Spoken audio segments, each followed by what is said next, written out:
Halo, selamat pagi kepada semuanya yang ada, semua siswa yang mungkin bisa mengakses video ini dan pembelajaran kali ini, terkhusus anak-anak MIS kelas 6A dan 6B yang ada di rumah. Hari ini kita akan belajar ilmu pengetahuan sosial, ya, IPS. Nah, dalam IPS ini kamu juga mungkin sudah belajar di kelas 5 bagaimana akan belajar kondisi sosial, budaya, dan juga letak geografis yang ada negara-negara yang ada di dunia.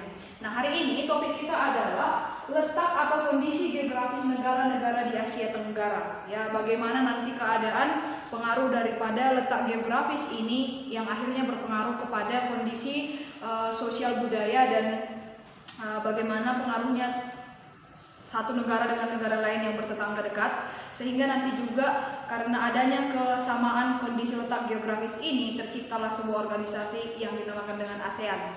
Tapi kita akan mempelajari itu pada pertemuan selanjutnya. Sekarang kita bahas kulit-kulitnya aja dulu, ya kan? Kita bahas dulu bagaimana itu yang dimaksud dengan letak geografis, ya. Letak geografis adalah letak suatu tempat, letak suatu daerah di permukaan bumi dan posisinya dibandingkan daerah lain.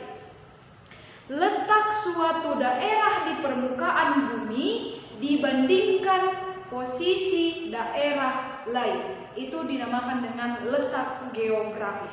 Misalnya SDRK Bintang Timur, letak geografisnya di mana? Diapit oleh sebuah gedung, yaitu gedung pemerintahan, yang mana gedung pemerintahan itu adalah kantor bupati, dan juga diapit oleh sebuah gedung Polres, ya, yang juga di daerah perladangan, jauh dari kesunyian. Itu dinamakan dengan letak geografis. Tetapi kalau letak astronomis adalah bagaimana berapa derajat posisi daerah tersebut dari lintang utara, berapa derajat posisi daerah tersebut dari lintang selatan. Itu dinamakan dengan letak astronomis. Misalnya Indonesia mempunyai dua pengaruh. Yang pertama adalah letak geografis dan kedua adalah letak astronomis. Nah, yang mana kita bahas hari ini letak geografis Indonesia, ya, dan juga negara-negara Asia Tenggara yang bertetangga dengan Indonesia itu sendiri. Yang pertama, letak geografis Indonesia adalah Indonesia itu letak geografisnya berada di antara dua benua. Ingat selalu, nanti ketika di ujian akan selalu ada muncul pertanyaan seperti ini. Bagaimanakah letak geografis Indonesia? Letak geografis Indonesia itu yang pertama diapit oleh dua benua yang disebut dengan benua Asia dan benua Australia. Ya, diapit oleh dua benua yang disebut dengan benua Asia dan benua Australia.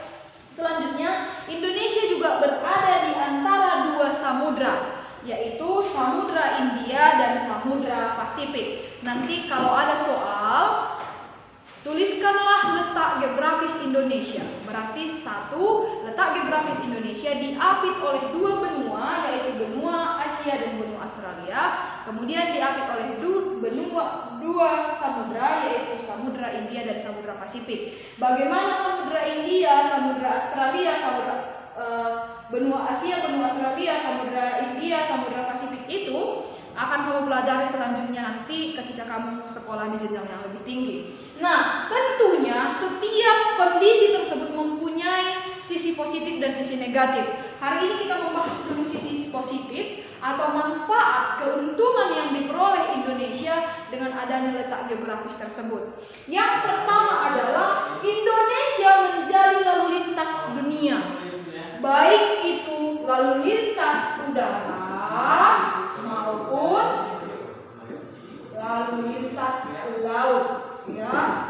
Jadi maksudnya di sini lalu lintas, kamu tahu lalu lintas berarti tempat lewatnya, tempat berlalu lalangnya segala proses di sana, ya. Jadi lalu lintas dunia, misalnya mau ke suatu negara, Indonesia pasti dilalui, seperti itu. Dari negara yang satu ke negara yang lain, Indonesia pasti dilalui. Jadi Indonesia itu tempat lewatnya perputaran lalu lintas, ya. Kemudian titik persilangan perekonomian dunia. Nah, ini, ya, inilah alasan kenapa pada waktu zaman dahulu Indonesia itu dijajah Karena yang kedua inilah lalu lintas dunia ini dan persilangan perekonomian. Persilangan perekonomian harus sampai dulu ke Indonesia. Maka misalnya ingin mengekspor suatu barang harus melalui Indonesia. Jadi ini menguntungkan ke Indonesia karena apa? Tentunya ada pajak di sana. Tentunya akan berpengaruh, letak geografis ini berpengaruh pada masyarakat yang dilalui ini. Makanya Indonesia itu menjadi titik persilangan antara semua proses perekonomian yang di dunia. Kemudian menjadi negara agraris atau negara pertanian yang terkemuka di dunia. Dengan adanya letak geografis ini, Indonesia itu menjadi negara pertanian yang terkemuka di dunia. Bayangkan, Brazil yang merupakan penghasil kopi nomor 1 di dunia pada zaman 10 tahun yang lalu, sekarang Indonesia sudah bisa menimbangi itu. Sekarang Indonesia sudah mulai bisa mengangkat kopi dari Indonesia, walaupun memang kopi dari Brazil belum bisa dikalahkan Indonesia, tapi di Indonesia tumbuh kopi. Yang mana kopi dari Aceh, dari Padang, bahkan dari Sumatera Utara, dari Sidikalang juga enak rasa kopinya.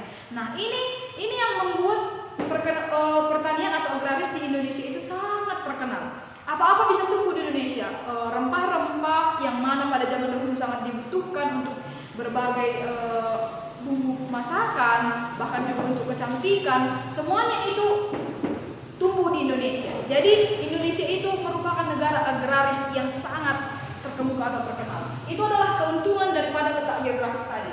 Nah, Indonesia berada di daerah Asia Tenggara, ya, berada di daerah Asia Tenggara. Yang mana semua daerah ini, boleh nanti kamu lihat buku-buku pena kamu halaman 7, semua daerah yang ada di Asia Tenggara ini memiliki letak geografis yang sama, ya, memiliki letak geografis yang sama. Tetapi tentu kehidupan sosial budayanya berbeda. Nanti akan kita bahas satu-satu. Yang mana anggota daripada negara Asia Tenggara adalah 10 negara.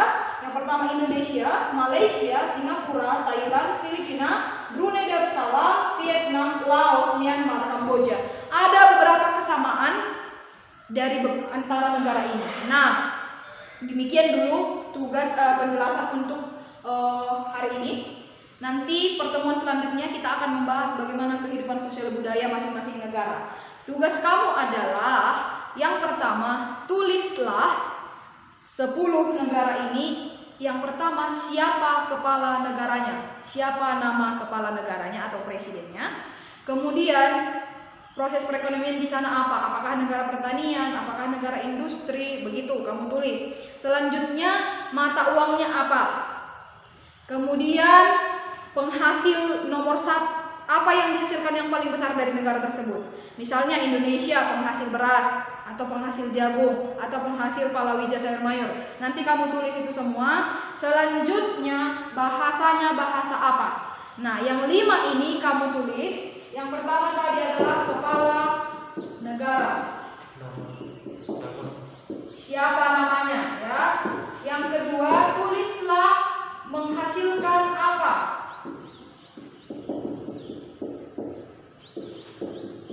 Misalnya penghasil jagung atau penghasil padi, begitu ya. Bentuk negara, bentuknya seperti apa? Kapal di pertanian, proses perekonomiannya, ya. Bentuk industri,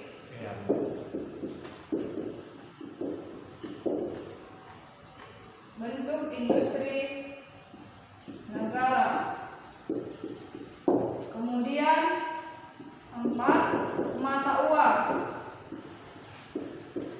Kelima,